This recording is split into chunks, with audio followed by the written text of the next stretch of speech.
Hello, hello, hello, everyone. Happy Monday, January 21st, 2019. It is Martin Luther King Day in the United States, and Martin Luther King was obviously all about freedom, which is what Restored to Freedom is all about. Freedom from oppression, freedom from control, manipulation that's not godly, freedom from the enemy, freedom so that we can truly walk in the full authority of Jesus Christ and to help people that have been hurt by the enemy. So happy Martin Luther King Day to everyone. In fact, I'm especially happy because I did not have to do my TV show recordings this morning like I was expecting. So I was very happy. I get to do them tomorrow morning at 7 a.m. Oh my gosh, 7 a.m. and then I'd finish up on Wednesday morning and I'll be done for like another, I don't know, hopefully 4 or 5 months, something like that. I don't know. Well, I guess maybe I think I come back in March, I can do it again.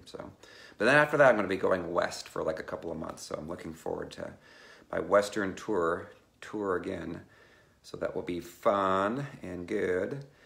Had a great weekend. Hopefully you guys did as well. There were some great football games on yesterday, first of all. Those of you that know that I love sports, I enjoyed thoroughly watching the first game in the NFC Championship, although I wanted the Saints to win because Drew Brees went to Purdue. And then they kind of got robbed by one of the calls, if you guys know what I mean. And then I watched like the first half or so of the Patriots game. And again, the last quarter was like the most exciting, and I was doing a training of my, 80 some people now in 9 countries, on Restored to Freedom and Deliverance. So talked about witchcraft, talked about Legion to get people up to speed on that. So anyway, had a great weekend, amazing, awesome weekend at Journey U. They had the most people they'd ever seen there before. We had like basically close to standing room only. I mean, it was really packed in and had to turn the air conditioning up, crank it, and it was really warm. But what I loved about it was that I was able to have fun doing it. We had so many people laughing that were there because oftentimes people get into doing deliverance ministries and they get all super serious, And of course at the end we have to get serious when we take our authority and kick the demonic butts out of the people.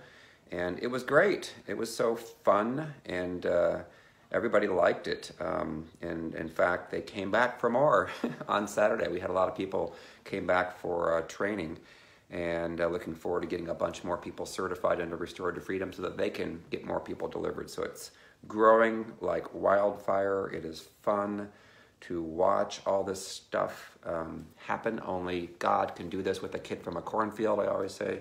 That's where I come from.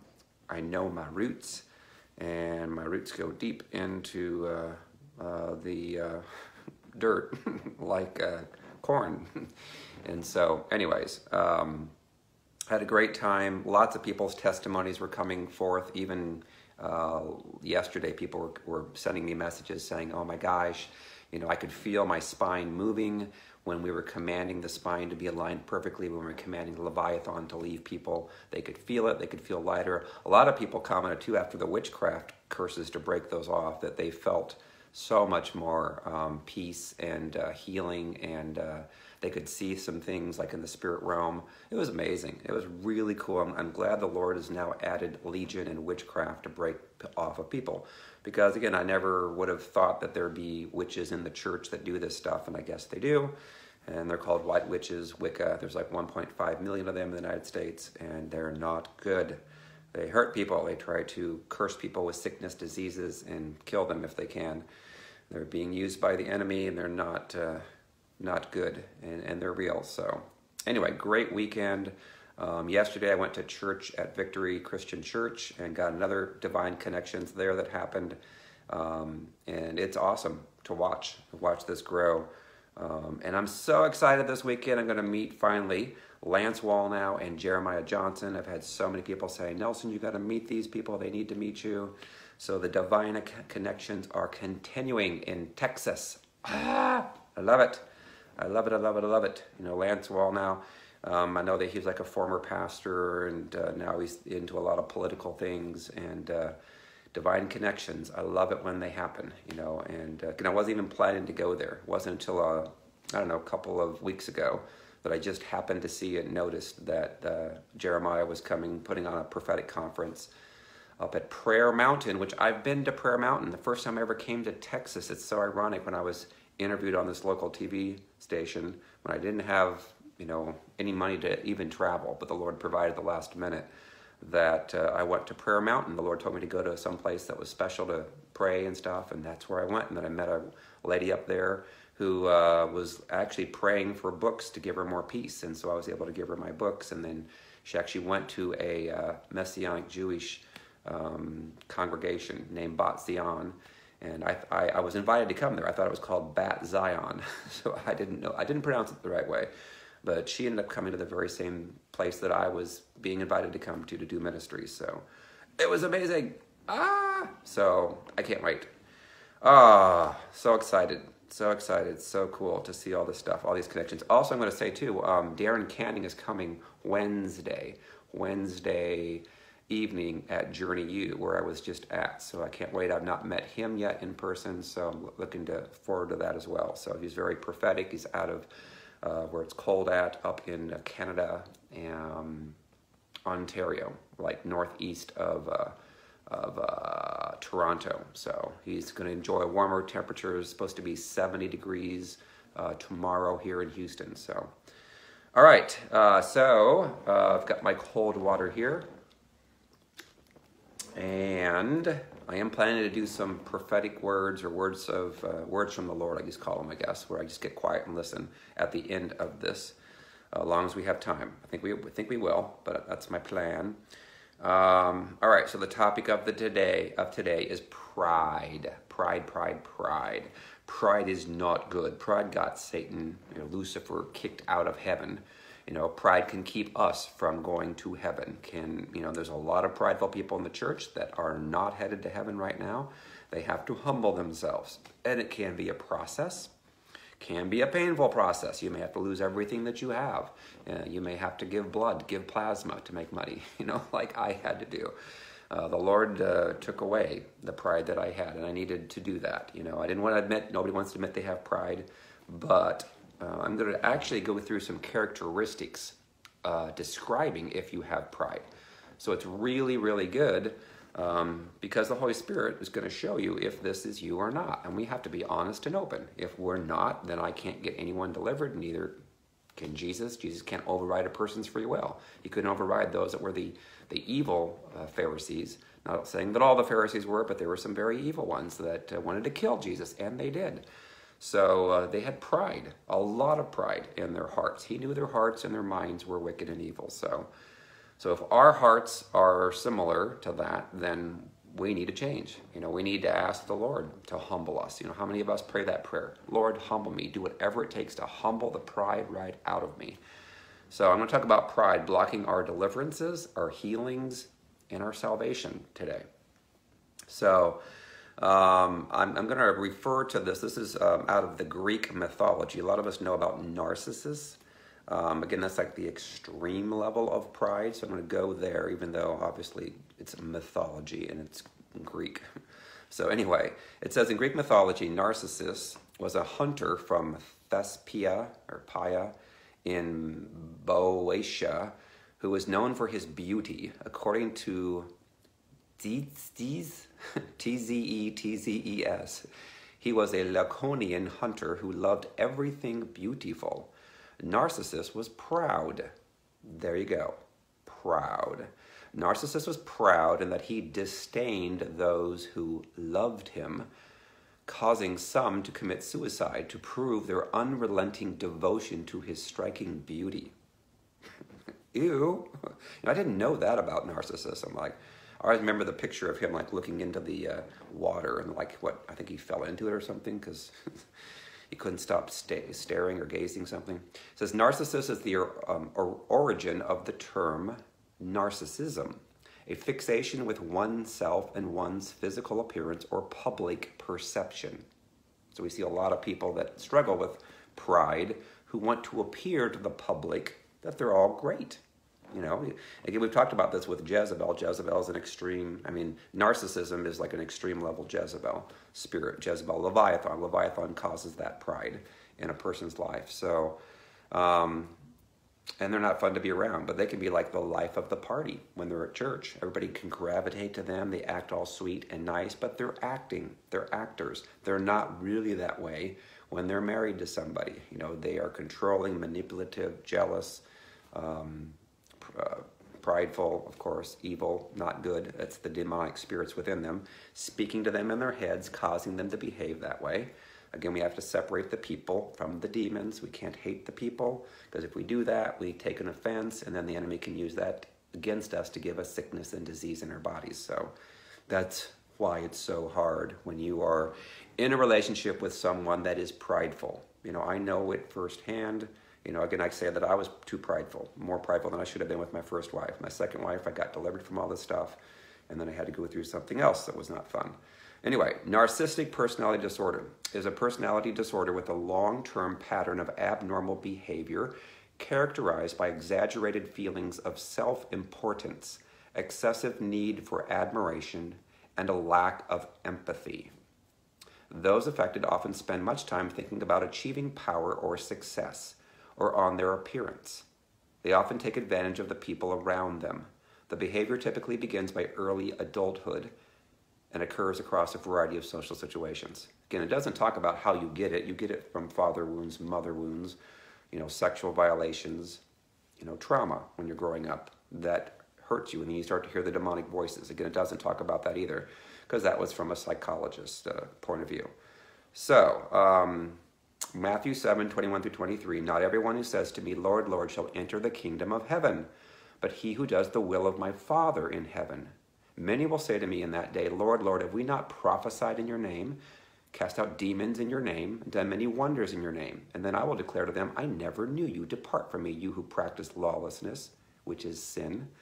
So just because you may act all sweet and nice and godly in front of the church, everybody might think you're a Christian, but behind closed doors, the Lord knows the heart and the mind. That's what counts, the Lord. The Lord counts, not what other people think about you.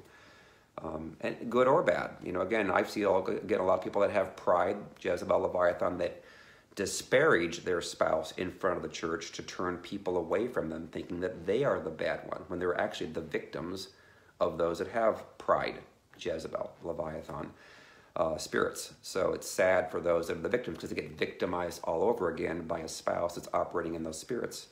You know, I've seen it a gazillion times. You know, I saw it myself personally. It wasn't fun going through that. It's like, really, seriously, I've gone through trauma here, and now you guys are traumatizing me again by thinking that I'm the bad one. Again, it's like, we're not perfect. We're all, you know, but again, what will happen is people that have a strong spirit of pride, Jezebel, Leviathan, will provoke people, especially their spouse, provoke them to rise up, and they get angry, and then they point the finger at them and say, look how bad that you are, with their little Cheshire cat smile. You know. All right, so what are the characteristics if we have too much pride in our life? So again, let the Holy Spirit speak to you. Again, I have to look at it myself, because this is not like a once I've arrived, I'm good to go now. We have to always watch over this in our lives and guard against this, because the enemy's going to try and come in all the time and work on you and try and, you know, make you look good and buffet you with pride and so forth. You know, that's why oftentimes money can really screw us up. You know, if we cannot manage money for kingdom purposes and we end up having an inflow of a large amount of money, well, we'll use it and it will puff up our pride. The enemy will use that. That's why oftentimes the Lord, when you're like going to be brought into a ministry of your own that's going to be significant, he will take away all the money that you have. So you have nothing but to trust him for that. And then when he slowly builds it back in, then he can trust you, because your heart now is his heart, and that you'll use the money for kingdom purposes and not just all selfish Nelson purposes or your own purposes. So anyways, all right, so let's go through this. This is a list of about, I think I came up, I found some of these, but I added some more to them, but there's about 18 of these. Number one, assuming you already know something when someone is teaching. Actually, it was interesting. I saw a person today, or this weekend, it was on Saturday, And she came in, and she was like looking at her phone probably 90% of the time. And I'm thinking, oh my gosh, she's not listening. And then she asked a question that was the typical type of question that people would ask that maybe struggle with pride. So I'm not going to go into all the detail because I don't want to out the person, but I can notice that, you know, if I were going to go to a conference, you know, oftentimes, you know, I am at a conference and I want to listen. I mean, well, sometimes I'm at a conference again. Rarely, actually, I'm at a conference anymore. It was a couple weekends ago when I went to Chuck Pierce's conference. I got to hear Chuck. I got to hear Cindy Jacobs and Dutch Sheets. Got to meet Benny Hinn's wife, Suzanne. Well, I did Facebook Live like the whole time so others could watch it. But I'm listening to what they're saying. But if I'm looking out in the audience, and I've seen this a gazillion times, you know, I see a husband oftentimes looking at his phone, like not even, like this doesn't have anything to do with me, you know, and the wife's next to him like, she's so sad because she's like wanting him to get set free and delivered. It's like not going to happen in that case. So again, if you assume that you already know like everything that a person's teaching, again, I don't know everything, absolutely. I don't know hardly anything, actually. All I do know a lot about is these spirits and how they affect a ton, a gazillion of people in the world. So, but I'm always there to learn more, because if somebody can give me some nugget that's from the Holy Spirit that I don't know about, then I want to learn. But when you immediately tune someone out who starts teaching you something that you may be somewhat familiar with, that's an example of pride. You know, because I know it all. I've got this. This is all good. It's the assumption that you know everything about the subject being communicated, and that this person you see maybe as inferior in knowledge to you. So therefore, they cannot teach you anything new. So that's number one. Number two, seeing yourself as too good to perform certain tasks. You know, when someone asks you to do something and your immediate thought is, you know, me, really? I shouldn't have to do that. You know, you should get somebody else that's, you know, and again, I kind of look at, I see that like with my own conferences that I'm doing. Like I am not too big to carry my boxes in. I'm not too big to do whatever needs to be done in the room to make it suitable, to pull in chairs, to set chairs up, you know, to whatever needs to be done. You know, I remember I used to, when I was back in college days at Purdue, I worked at our Assembly of God church to make some extra money, and I had to like clean the bathrooms. You know, that's pretty humbling. You know, I wouldn't have any problems cleaning the bathrooms today if I needed to. You know, if the bathrooms were a mess and nobody could do it, I'll do it. I'll step up. We have to have that attitude. But you see a lot of times where there's like the prima donnas that are calling themselves prophets, you know, if they're not really a prophet or apostles. And they're like, oh, I'm above that. I'm like, really? We shouldn't be above anything, ever. You know, I think part of that comes from maybe my country roots too. I remember having to clean the barn out of manure from pigs on Saturday mornings after I played basketball. Maybe I led my team in scoring. You know, I was the center. So a lot of times the ball I could get, because I could get rebounds and put them back in, I could average, I think I averaged 10 or 12 points a game. You know, it wasn't that much, but anyway, I was humbled. The next morning, my dad made us get up at like, whatever, 6 or 6:30 and go out and start scooping out poop, you know. So don't think that you're too big for doing anything, ever. You know, if you do, then that's a sign of pride that we should consider, maybe that is not good. So if Jesus was willing to leave heaven and come to earth for me, then who am I to say that I'm too good for that? You know, and it really stinks to high heaven too, pride. God does not like pride. Obviously, he hates pride, it says. Proverbs 6:16 through 19. 6 things that he hates, 7 that are abomination. A proud look. He hates pride. Okay, number 3, and maybe people don't think about this very often, being too proud to ask for help. You know, there's something to be said for independence, obviously, and I try and teach that, you know, that we have to walk this stuff out. We can't just, you know, keep asking people for prayer a gazillion times. You know, when I went through what I was going through for the 6 years, I didn't tell one person. I didn't ask one person for help. Now, it wasn't because of pride. It's because the Lord told me I couldn't tell anybody. Because there's a lot of times we just ask for help continually, you know, and we have to do some things ourselves. We have to, you know, walk it out. We have to get stronger in the spirit realm. But there are times in life that we must admit that, okay, I need some help. You know, I'm like, I'm not sure about this. I've never done this before. I remember, you know, I'm in the process, and my good friend Tina, who's working for Restored to Freedom, my vice president, we're working on getting these donation requirements out to people. Hopefully today, I'm going to be doing some training today, and we can get that out. Well, there's a myriad of things. Like, I've not done this many before. You know, we've done in the past where I did, like last year, I don't know, 30 people, 40 people. Well, now we've got like hundreds of people that have made donations, so it becomes more challenging. And so I did some searching, finding out where can I go to get this help, you know, and found QuickBooks. We were able to modify QuickBooks online to be able to do these, so which is great. And in the past, I've always done my taxes with TurboTax and so forth. Well, I'm going to have an actual accountant now because it's getting bigger now, and so I'm going to have somebody that actually knows what they're doing, so I don't make any mistakes and so forth. We're still a 501c3. Restored to Freedom, the Lord told me to do that. I understand that there's a lot of people out there saying, hey, you know, you don't want to be coming under the control of the government. Well, right now we have Trump in charge, you know, and Trump is pro-Christian, and so we are being protected, but I'm ready to change whenever that needs to be done. So anyway, I'm recognizing if I need help, I get help. I ask people for help. I'm not, you know, my heart desire, of course, is to, and the Lord wants me to do, is to be able to speak to the masses and get as many people understanding this as possible. I have had, you know, I'm a detailed person, and I'm a computer person, and I'm a spreadsheet person, you know, and so is Tina. So we're able to use the strengths that we have, but we need to ask for help. We'll ask for help. Hello, help me, need help. So the unwillingness to recognize our own shortcomings and need for help is a sign of pride. Number 4, feeling the need to consistently teach people things. I've seen that too in a lot of people's lives where they'll say, I know everything, basically. You listen to me for everything. And I'm like, that's scary, you know, because I'm like, nobody knows everything, you know. As we get older, we should know more. We should learn more. But even myself, I'm thinking, okay, I don't know everything. You know, I'm still learning as I go. Absolutely I am. You know, I want to, you know, just like adding legion, deliverance, and witchcraft was so important. You know, all the Lord showed me at the beginning was Jezebel, Leviathan, Ahab, and we saw a good amount of people getting set free. But then there were some that were still struggling with things. We're like, why? I'm not getting healed of this or that.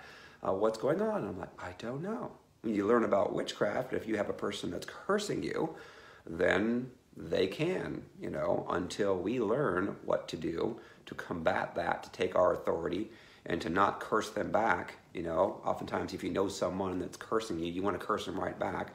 It's like, no, you don't do that. So anyway, have you ever been in a group where someone feels the need to dominate the conversation, seemingly like they know everything about everything, you know? And I see that in some of the conferences. You know, this person, you know, a certain person will, and you can see it on their face. You can see it on the tone, or hear it on the tone too. It's like, so, as soon as they do that, you're like, really? Oh my gosh. There's one of the evil Pharisees that is trying to come against, you know, Jesus and the teachings and not get it. So sometimes, obviously, if you feel the need, you have to consistently teach everybody, then you've got pride. You know, it creates a sense of pride within them. Like, I know everything. La-di-da. Okay, number 5, talking about yourself a lot. A lot. When you talk a lot about your accomplishments, your educations, your 80 songs moment, glory days. Remember Bruce Springsteen? All of you.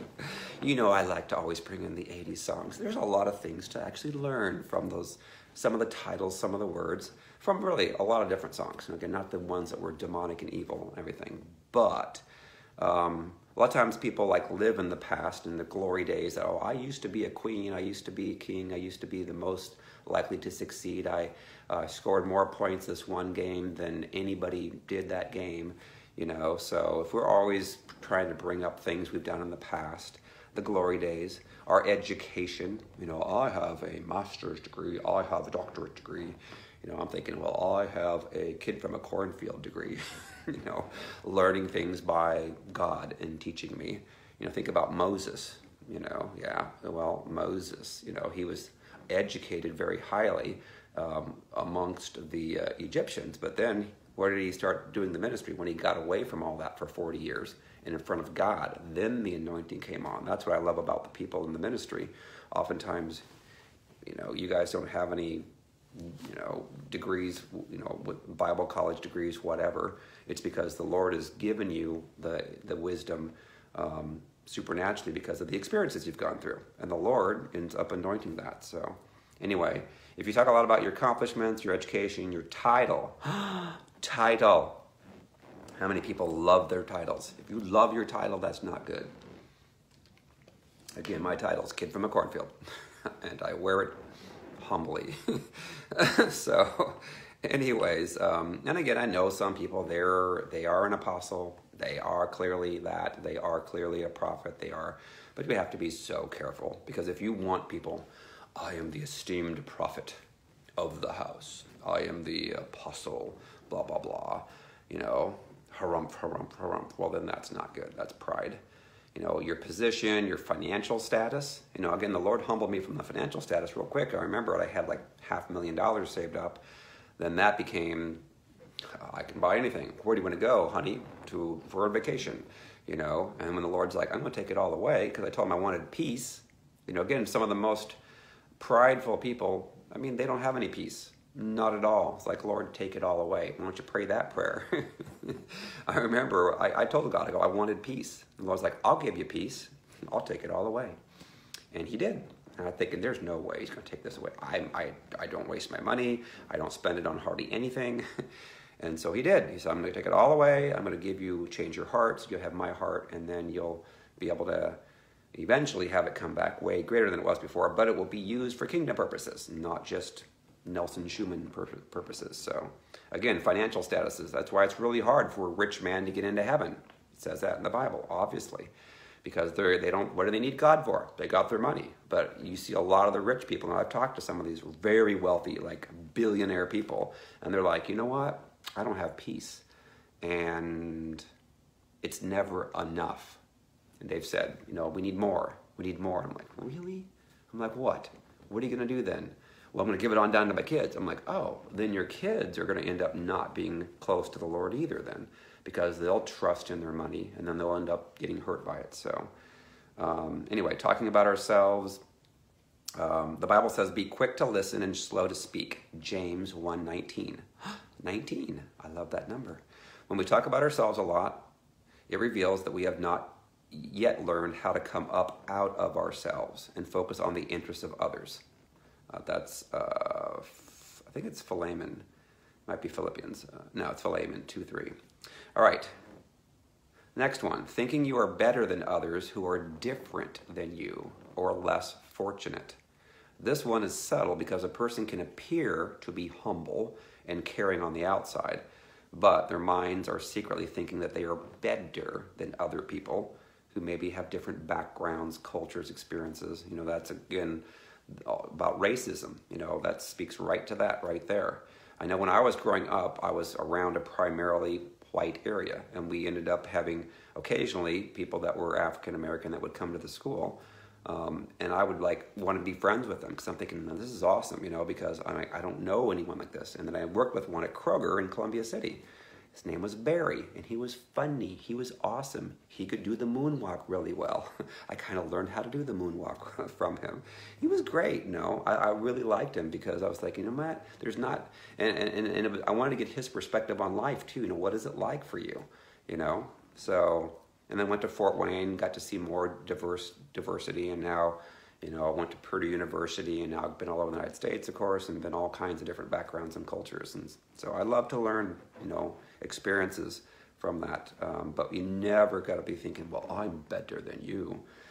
Okay, number 7, when you disregard the advice of others, this has its root in thinking that you have all the answers to life. You somehow don't need or see anybody else's opinions and perspectives as valuable. So it carries the idea that you believe you can be successful and accomplish your goals without any counsel from anyone else. So you know it all. You disregard any advice that anyone else can give to you. Number 8, when you're consistently critical. This is when we tend to put others down often because there is a deep-seated need for us to feel better about ourselves. So I see that a lot. People who are critical of everybody. They secretly see themselves as exempt from that. They think that everything that they think is right and everything else someone else thinks is wrong. So you tend to criticize. And again, you grew up with a father or mother like that, you oftentimes inherit that. You become critical of other people, criticize them, and that's what starts the spirit of Jezebel and Leviathan to take hold, to take mindsets and become a stronghold, which we're supposed to take every thought captive. 2 Corinthians 10. So, number 9, you have a consistent need for attention and affirmation. When someone constantly needs to be the center of attention in public or secretly craves a consistent affirmation for their accomplishments, looks, personality, serving, intelligence, or physique, this is a sign of pride. If you have to go and put filters on your pictures and things like that on Facebook to make yourself look like you're 18 instead of what you actually are, that is pride. Let's be honest. And of course, nobody wants to put an ugly picture of us up there. I get that. Sometimes my pictures that I do on Facebook Live, when they go on YouTube, they only pick from 3 different choices. I may have my mouth open like that. And so it's like, oh, that's not a really good picture. Can't you find a better looking picture than that? So I get that. But if we have too much attention and need for that attention and affirmation, then that is pride. Number 10, unable to receive constructive criticism. Now, this is a good one. I know that even in my own life, and there's some people say to me, you're prideful. And I'm like, I don't think I am. Because most people say, no, we see how humble and humility. And so in some cases, some people that may give you constructive criticism, it's not true. Which you have to make sure you discern which is true, which is not. But let's say that it is true. And let's say maybe you do have too much pride in your life and someone suggests that to you. And it's really hard because most people won't say that to you. It's hard for me to say, I think you got too much pride. It's like, I don't want to hurt somebody, make them feel bad. But if they have that, then that's why I do the best job I can when I'm in an environment sharing this, trying to get people delivered.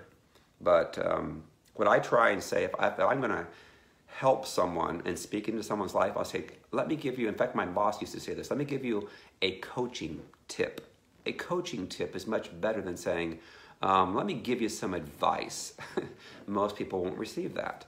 So if you say, I'm going to give you a coaching tip, maybe you're a manager of another person, then that can be received easier. But if you struggle with anyone giving you any type of feedback on saying, I think you might need to change this or tweak this or do that, then that's normally saying that, well, I know everything and you don't know anything and I'm not going to receive anything from you. No value in what you're going to say to me. So you believe that you're never wrong and everybody else, it's their problem, So that's the first 10. I've got I think 8 more to go. Number 11, overly obsessed with your physical appearance. Obviously we need to take care of ourselves. I work out every day. Sometimes weekends I just go for walks, but I go to LA Fitness or I go to Planet Fitness, and I love it. I know that I need to, because if I keep eating a whole bunch, like a brisket, like this weekend they brought in brisket. I actually ate brisket and sausage and beans and potato salad 3 different times. So good. But no one likes a flabby Nelson, especially myself, so I need to make sure I work out. But if we are constantly observing our physical appearance, trying to make ourselves look beautiful and have people gawk at us and have the attention of those that are, 30 years younger and whatever, then that's not good. We don't want to also flaunt our bodies and whatever. We have to make sure we dress appropriately. Vanity, vanity, vanity. We don't want to be vain. You're so vain. I remember that song. Oh my gosh, it just came up. Another song. I think that's from the 80s. Bet you think this song is about you. You're so vain. Remember that? Okay, number 12. Unwilling to submit to authority. Aha. When a person's unwilling to submit to authority. And we see this also in the case, let's say you have a godly husband, and you have a wife struggling with Jezebel and Leviathan. They will not submit. I remember one wife said this to her husband, said, I will never submit to a man. Like, oh, really? Of course, she'd gone through 4 divorces. So I'm like, but and she had father wounds, mother wounds, sexual violations. So, but obviously, God set up set it up for a reason. That man is supposed to submit to God. So again, if you have a godly man, submits to God, and then the wife's supposed to submit to the wife. Well, what wife wouldn't submit to a godly husband? Well, a wife that has Jezebel and Leviathan wouldn't submit to a godly husband, obviously. So if you have trouble submitting to authority at work, at church, at home, any other relationships, because you believe that you can make better decisions. Why? Because you're hearing the voice of the enemy up here saying you can't trust. If you've got Jezebel, Leviathan, if you are a woman, you cannot trust your husband. Why? Because the enemy is telling you he's just like your dad. And your dad, you couldn't trust him. Yeah, that's right. Same thing with a man. If a man was hurt by, say, his mother or father, but the enemy could be telling him, you can't listen to your wife. Your wife doesn't know anything. She's stupid, blah, blah, blah, blah, blah. So it's like, let's listen to what is coming from the enemy, what is truth. And that's the challenge. That's what therein lies, these challenges and so forth. So anyway, they submit outwardly, but inwardly they may struggle to accept any subordinate position that they're in. Again, people that struggle with pride and Jezebel do not like to submit to authority. They want to control other people. That's what they want. Okay, number 13, ignoring people's attempts to communicate with you. Aha, that's really interesting. When you consistently blow off people who text you or email you, and again, I'm saying consistently, I'm better than you, or my time's too busy, blah, blah, blah, then you are essentially minimizing the importance of that person and their communication and saying to yourself that they're not important enough, to invest your precious time with. We obviously all get busy. I'm getting busier and busier and busier and busier. It's part of what is inevitable, as this grows, as more people catch the vision of Jezebel, Leviathan, Ahab marriages, and how it's in most everyone. And we need to get delivered from that to get along with people. So as it grows, it's harder for me, people in the past that say, hey, Nelson, call me right now. I'm like, I can't. I have a gazillion other things I have to get done that are a little higher priority, not because I'm prideful, because I have to. So people have to understand that. And some people could take an offense and saying, oh, you're bad. I'm like, no, I'm not. It's, you think about that. You think about all these larger ministries, it's really hard to get a hold of some of those people. Sometimes it takes a divine appointment, a divine connection for that to happen. Just like a lot of people say, you need to reach out to Lance Wall now. I'm like, really? I've sent a couple messages a couple of years ago. He's busy. I was a nothing nobody. I'm still a nothing nobody. But it's growing, and so now, this weekend, I believe, I'm going to be able to connect with him because he's going to be at this conference. And there's not a whole lot of people that are allowed to go, which is awesome. I didn't know that until just yesterday. So 300 people. And so I'm like, yes, yay, God, I think it's going to happen. So cool. So anyways, 14. Now this is a really good one too. When we justify our sin instead of admitting it. And that's a really good example. Now, when someone graciously points out a sin issue in your life, and you get defensive and even start to justify, then obviously that's a very dangerous place. We can't be doing that. We need to look at our sin and say, oh my gosh, Lord, I'm so sorry. Please, I don't want to do this anymore. Please, Lord, whatever it takes. But if we have the attitude that we can justify corruption, financial corruption, or sexual sins, and saying, oh no, I deserve this. Really, so not good. Number 15, name dropping. When you consistently associate yourself with people who have prominent positions and publicly drop it in conversations. Well, I ended up, having a connection with this person and that person and to make ourselves look really good and important. So that's pride. I've talked to this prophet that, again, I see it in the church, I have to guard against it myself. I can say, because there's a lot of people, I'm kind of like a kid in a candy store where I'm like, oh my gosh, look at that. That's an important person that's in ministry, and I got to get up, talk to them or get a picture with them. I'm just in awe. I'm like, this is awesome. But you have to guard against that and say, well, look at me, look at me, look at me. You know, there's a fine line sometimes, but be careful about that. Number 16, believing you are on a different timetable than others. So therefore, you can show up late for events. You can show up late for a conference call because I was with the Lord, you know. I remember one person recently had a deliverance session with an individual, and she basically said that her timetable was the Lord's. And whenever the Lord told her to start the deliverance session, she would start it. I was like, what? Excuse me? Pardon-moi? That's not cool. I'm like, who do you think you are? It's like, what world do you live in? It's like, you know, the appointment's set for 9 a.m. The person is expecting you to call at 9 a.m. and you're telling me that you're simply going to call them whenever you're ready, good and ready for this? I'm like, what? That's pride. That's extreme pride. That's not cool. That's not good. So, other thing is pride causes us to get very angry easily. You know, you cannot like, if you have a strong level of pride, people cannot like question you, like your intentions or your motives or statements that you make, because you'll get angry quickly. You'll become defensive easily, quickly. So, and this is the last one I've got on here. Oftentimes, people that are prideful are going to surround themselves, their inner circle of people, closest friends, that are consisting of mainly yes men or yes women who agree with everything they say and do. You know, but, I mean, what good is that?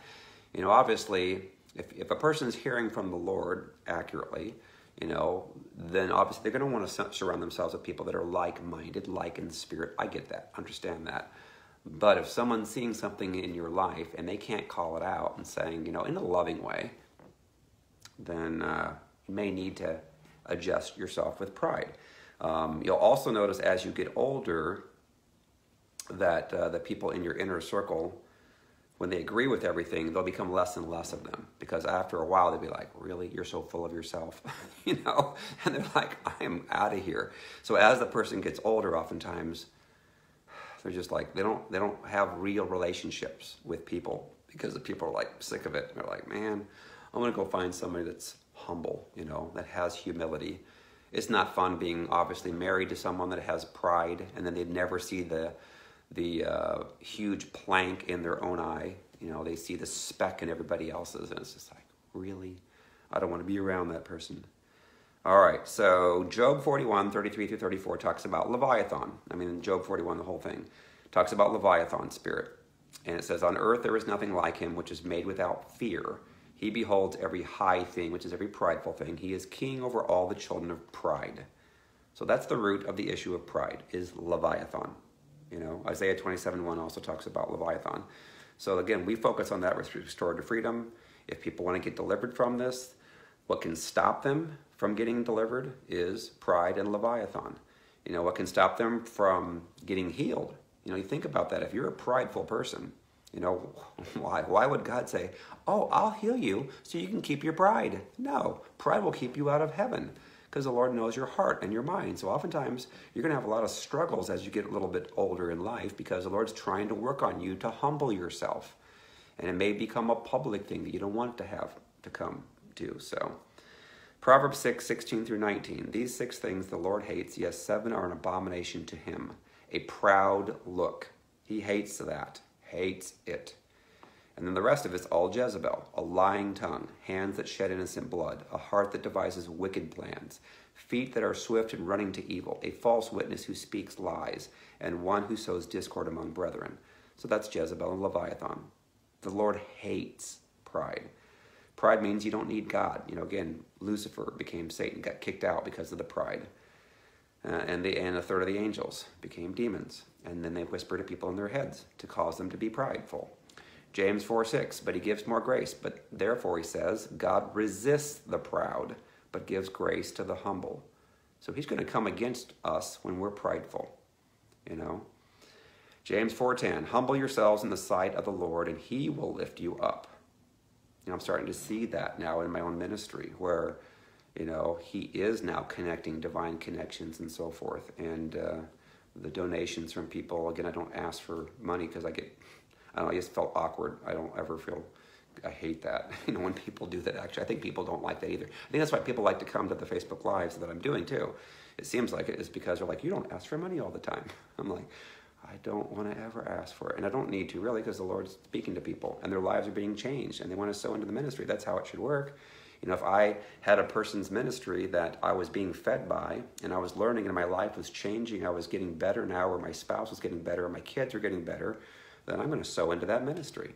If I could have found a ministry that actually talked about this, it would have helped me with my own son, you know, with my wives. So Proverbs 29:23, a man's pride will bring him low, but the humble in spirit will retain honor. Yes, that's good. And Proverbs 19:9, a false witness will not go unpunished, and he who speaks lies shall perish. So pride and lies kind of go together. So how do you get delivered, you know, from that? Well, you have to humble yourself. Humbling can be a process. It can take a person a lifetime, and they never get humbled. It's the person's heart and their mind finally making the decision, willingly saying, Lord, do whatever it takes. I don't want to have this in my life anymore. You know, when you give up your prideful self and give it to the Lord wants to then take that all away. You know, but it may be that we end up saying the words that I don't want this, but our hearts really still mean that I want this. You know, I want to look good in front of people. I want to have all this pride and all this money. I don't want to give it up. So you may verbally say it, but your heart and your mind doesn't mean it. And if that's the case, guess what? Guess what wins? The demons win. You will not get set free from that. You will not be humbled, and your relationships will be miserable. People will sense the pride, and they will not want to be a part of that, especially your spouse and your children. So what would I do? What I would do is just say, Lord, humble all the pride out of me in the name of Jesus. Pray that prayer. I declare that in Jesus' name. I don't want any pride in me. You know, again, I'm sure I still have pride in me. You know, again, we're never arrived. You know, but that's the goal, is to try to get every single part of the pride out of us and not be above doing anything that the Lord would ask us to do for anyone, and to not ever make it about ourselves. It's all about Jesus and loving on people, and to live a good life that way. So, so again, it can be a process. You know, some people get delivered instantly. You know, I've seen that. That's a miracle, frankly, really it is. When you see a person that they can feel the spirits leaving them, they can feel it unwrap from their spine, which is what Leviathan spirit will do. And when their countenance changes, a lot of times people see that. You can see a new countenance of them, where their eyes, which are the windows to our soul, they can see into our eyes, and they see goodness, they see purity, they see humility instead of anger and pride and arrogance and things like that. The whole countenance changes. You know, there's tons of pictures that I've shown in the past of before and after. In fact, there's one lady that actually put a before and after picture of her deliverance up on Facebook. I'm like, that is cool. Instead of looking at, you know, what you looked at when you first put one on Facebook to now, you know, that can cause some people to have pride. Look at me, I look actually younger than I did. Now, people that get delivered oftentimes do look younger because they don't have to put all this stuff on and make things happen and stuff. So I think that was Rio barking. I think that was.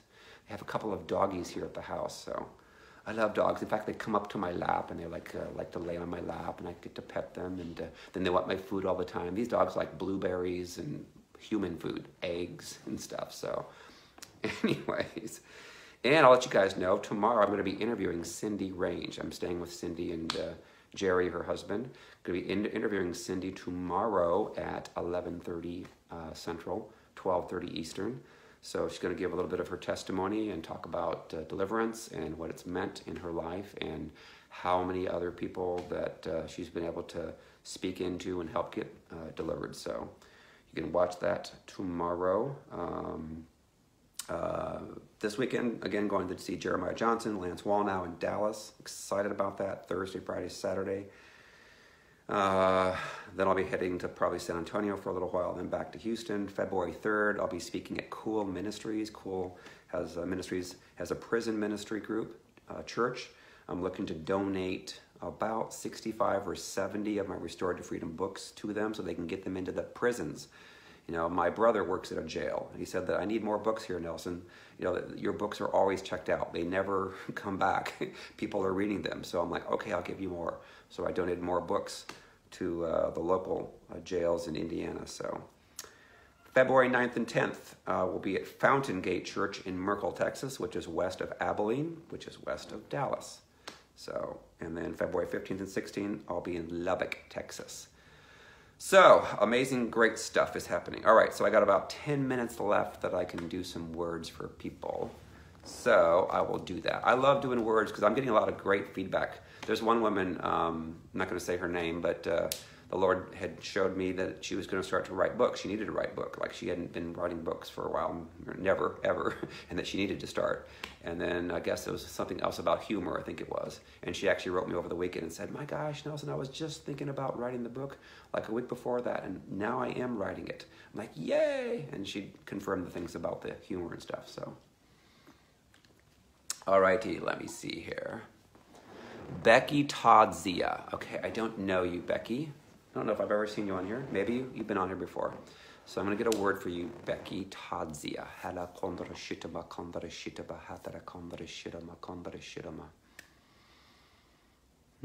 Speaking of fun, I see a circus that the Lord said that you have always had in your heart to kind of just, you know, not think anything of yourself, but to try to make people laugh and to encourage people, to love on people, to lift them up. And at times there have been people in your life that are trying to keep you back from that, trying to shut you down, trying to, through the pride that they have in their lives, to try to limit you from truly being the girl of your youth, where you wanted to have fun all the time and to enjoy life. So the Lord said, continue to pursue the fun in life. Continue to pursue that, because the enemy has been trying to surround you with people to keep you from enjoying being a childlike, innocent, fun-filled person. You know, I'll say this too, because this last weekend we did this deliverance, and man, Friday night, it was the funnest deliverance I'd ever done. There are so many people laughing and cracking up. You know, I was cracking up. You know, it was funny. And the Lord wants us to do that. Why? Because we got so many people out here that are miserable, that are so miserable and angry and filled with demons. You know, the demons on a lot of the Christians in the church want to stop us from having fun in life. And it's like, no, don't listen to them. Listen to God and do what God's trying to have you do. You know, I try to encourage people, be around people, lift them up, love on them. You know, and there's times in our lives we have to be sowed into because maybe we're going through some things, but we definitely need to have the childlike innocence and you know, act like, you know, I don't know if you've ever even been to a circus. You know, I know myself, I went to I think one circus in my entire life, and so of course nobody likes the clowns, but because they wear a mask or something that sounds scary. But anyway, you know, the Lord just is speaking to you saying, I want you to concentrate on having more fun in your life. And it can be little things. You don't have to spend a whole bunch of money. It could be just going for walks and laughing and skipping rope and jumping rope and having fun, the childlike innocence. Let it get restored to you. You know, the enemy hates that about all of us. He wants us to all be fearful and angry and judging and taking in offenses and all this crap that is so ungodly, so demonic, and lighten up. You know, laugh at ourselves. You know, I can laugh at myself when I make mistakes. It's like, really, Nelson, I can't believe you did that. You know, like the time I went to the barbecue place in Kentucky, and God set me up to be, it was, most of you probably heard this, some of you haven't. So anyway, this is like 2 years ago, Memorial Day weekend. I was driving past this place that was cooking barbecue, and the Lord told me to stop in, get something to eat. And so I turned around, came back, and they were trying to, they had like 2 different types of meat. And so I got people trying to sell me on their different types of meat. And I got with this one that I chose. And then I asked if they had some side dishes, and they said yeah. And I asked them how much it was, because I thought it was like some type of a fundraiser, you know. And so I gave them $20, and then I got some sides, and they gave me piled on sides and pie. And then I said, what kind of a fundraiser is this? And I'm like, well, this isn't a fundraiser. This is a family reunion. I'm like, what? I'm like, the Lord had me crash a family reunion, and they were all African American. That took the cake, you know. So here I am. I'm not African American. I'm like a white boy from Indiana, you know. And here I am. It was so hilarious. I mean, I cracked up about it. I put it on Facebook, took a picture. In fact, the one woman had a shirt that says, "God got it," or "God got me," something like that. And I'm like, that's hilarious, God. You really got me on that one. And it was funny. We got to laugh at ourselves, you know. So we really do. All right. Let me see. Let me get another person on here.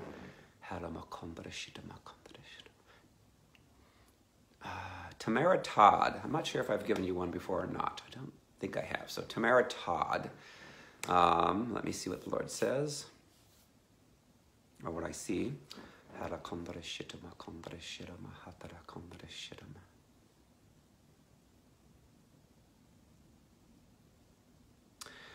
All right, I see a tsunami wave coming at you, but it's a good tsunami wave. A lot of the Lord's increase in giftings are getting ready to come upon you, getting ready to fall upon you. He's going to use you more in a lot of people's lives that you would have never thought you ever would have been, such as deliverance ministries, such as prophetic speaking words to people. He's looking to have you step into the wave, because the wave's coming from the, you know, the water coming towards you on the shore is how I see it. And he wants you to like run into it, kind of like when a surfer gets ready to come and surf, they have to surf into the wave, otherwise they get blown back. So he's like, just run towards the blessings of the Lord, run towards the new giftings that he's going to bestow upon you, and it's going to be amazing. It's going to be an awesome 2019. And yeah, I mean, the enemy will still try to cause you to slip and fall, like on the sand, and sandbars, put those in the way, whatever. But don't worry. Continue to just think good thoughts from the Lord. The Lord said that you'll have good days and you'll have great days. And so, you know, there'll be very few enemy days that will come against. Sure, there'll be some, but he said that you'll be able to have like more of a fine-tuned ability to hear his voice, have more boldness, more confidence in who you are in Christ, and to walk it out at a very strong level. So I'm not sure where you're from, Tamara. I know I've seen your name on here before, so, but yes. All righty. Let me see if there's anyone else. The Lord highlights. Jim Jacoby. There's a voice from the past. I'm going to give Jim a word. Love you, Jim, from back in my stomping grounds in Indiana. All right, so Lord, give me a word for Jim. Lord says he loves your heart, because he said your heart is such a giver to people, that you go out of your way to help others way more than you ever think about yourself. You're very selfless. You are very humble, and the Lord loves that about you. And you're always seeking to learn more spiritually, to grow into walking in the full authority that Christ has for you. And there's a lot of giftings that the Lord wants you to be increased in. You have to continue to press into that. And there's a lot of times you're busy a lot, and so you don't have a lot of free time. But he said that he wants to speak to you more in your dreams and your visions, to allow you to see more things like in the spirit realm. So just continue to practice in that, Jim. Continue to practice that, and just continue your jovialness. You're a very loving person. You like to get along with people, very easy. People come and talk to you all over the place, wherever you go, and they enjoy that. So just continue to press in more, though, towards the ability to see things more clearly in the spirit realm. You know, oftentimes it seems like I think that a lot of women tend to get more of those type giftings maybe than men, but so there you go. All right. What time is it? What time is it? What time is it? It is 12:30. Can I go one more person maybe? Let me see here. All right, Alicia Gonzalez. I don't know you. I don't know if you've ever been on here before or not, but here we go.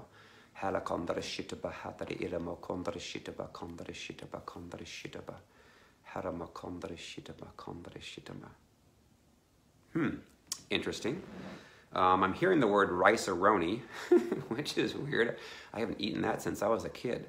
But what I'm sensing from rice-a-roni is that the San Francisco treat, isn't that what that is? Rice-a-roni, that song. Anyway, is that there's been like a hodgepodge of things in your life that have caused you to not have as much peace as what you would have liked in your life. The enemy comes against you from the left, from the right, from behind, from in front, from all different sides. And like rice-a-roni, sometimes you put all kinds of stuff into it. So it's like a hodgepodge of attacks from the enemy. And the Lord is saying, do not look upon the circumstances, speak life over the circumstances, and watch what I do for you. You said your heart is very tender, and the enemies come against that tender heart that you have, that you again would lay your life down for another person. And that a lot of people take advantage of that are from the enemy. People that have Jezebel, Leviathan, that are prideful and arrogant. But you have a gentleness to your spirit, and he loves that about you. But to speak life over your circumstances, because he wants to do some major reversals in some things that have been a real pain in your butt, pain in your back, pain in your side, thorn in your flesh for a while. And he said you need to keep speaking life over that and watch the reversals that will happen. Because sometimes you felt like just giving up, saying it's never going to happen, not going to happen. You know, you've gone on and on and on and on. People maybe have given you some prophetic words in the past too. It's like, really? It's not manifesting, it's not coming to pass.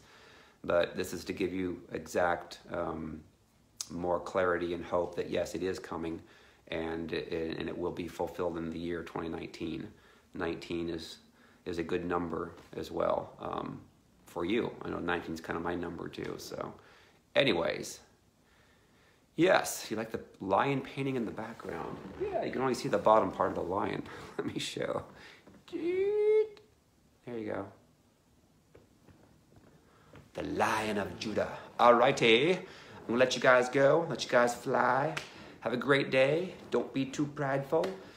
Keep your humility on, keep your humble heart on, and love people. Love people.